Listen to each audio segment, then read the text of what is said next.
It's not about what is the conversation. It's about what's in the conversation. Arrow.net, ARROE.net. We are unplugged and totally uncut with David Gergen. I'm doing great. I'm glad to be talking to someone from Charlotte, North Carolina. I grew up in Durham. Did you really? Oh, my God. There's something about the Carolinas, man. I mean, I love the back roads to Durham. Carolina Mafia. I got to tell you, your book, Hearts Touched with Fire, this book right here is going to create conversation in every group.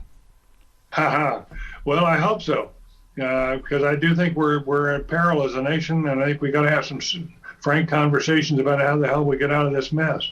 Well, you know, I'm glad you brought it up, and because for the past 3-4 weeks, I want to go back to the start of the war with Ukraine, and I keep asking on my iHeartRadio channels, are we the final generation? I don't want to say yes. Final generation? No, I don't think we're in peril of collapsing as a nation. But I think we're in peril of having some irreversible problems if we don't get our act together, especially through. And part of that act together means that maybe we need some new blood, younger blood, inside those offices in Washington. Absolutely, absolutely. I really strongly believe in it. And this book is first and foremost a clarion call to the younger generations.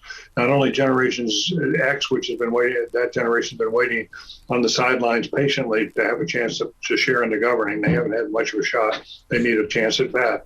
But for the long term, the folks we ought to be focusing on are millennials and Gen Z. Yep. They're the younger, and there are, and they're going to have an awful lot to do with what happens here in the next few years. We need to prepare them for lives of servant leadership. We need to prepare them for lives of really serious dedication to restoring the strength of this country, and they can do that. I'm very pessimistic. I'm a long-term pessimist about I'm a short-term pessimist about where we're going as a people, but I've increasingly become a long-term optimist because what I see, and I see it in North Carolina. I've just been there with family. And I can just tell you that the young people coming back from Afghanistan and Iraq, yep, they're first class, and they can both sides of the aisle. They want to get in our politics. We ought to be encouraging them. I'm working out hard on that. There's a fellow from Charlotte, Rod Barcott, who has started a group called With Honor. He lives and has been really successful at encouraging young veterans to get in the arena. But there's a second group, less recognized, but they deserve more attention, and that's young people of color, especially women, black women. I think black women have taken the moral high ground on so many issues, and the work they've done. And I don't share their politics; they're the left of me, but I celebrate them for getting in the arena and working their tails off to make this a better country. Now, you being from North Carolina, you understand that the old money seems to get rid of the young people, and then you get the media on their side, and all of a sudden the media is looking up dirt on everything on these up and comers. Yeah, that's a nice phrase. Old money, working against young people. That's a very nicely put phrase. I do think that, and I think that listen, this is hard work.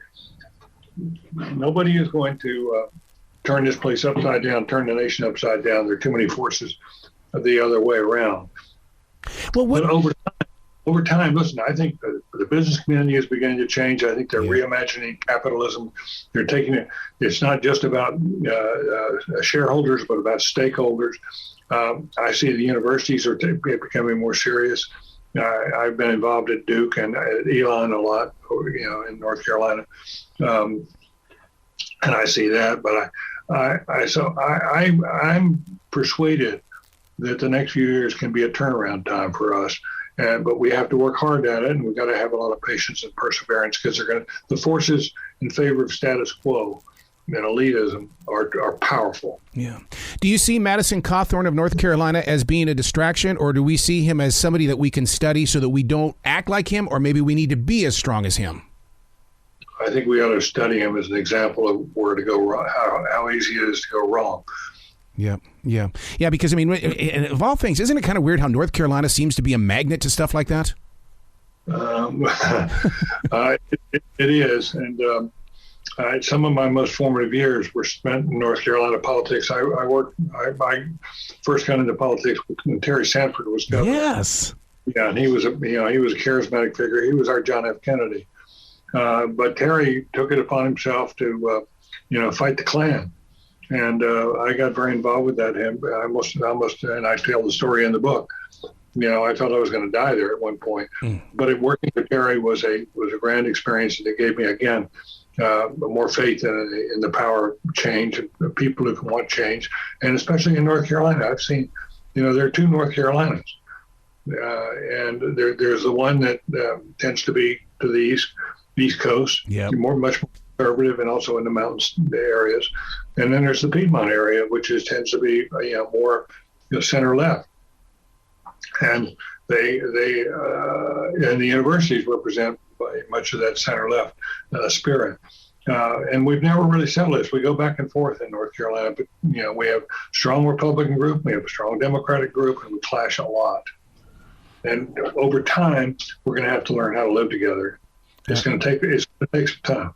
Well, I'm so proud of you for releasing this book, and I can't wait to spend more time with you because your story and your dedication to our community is just through the roof. Well, I appreciate that very much, and if I can, I want to do all I can to help North Carolina. Absolutely. That's home for me in many ways. I love it. Please come back to this show anytime in the future, David. Okay, Earl. Thank you so much. You're kind.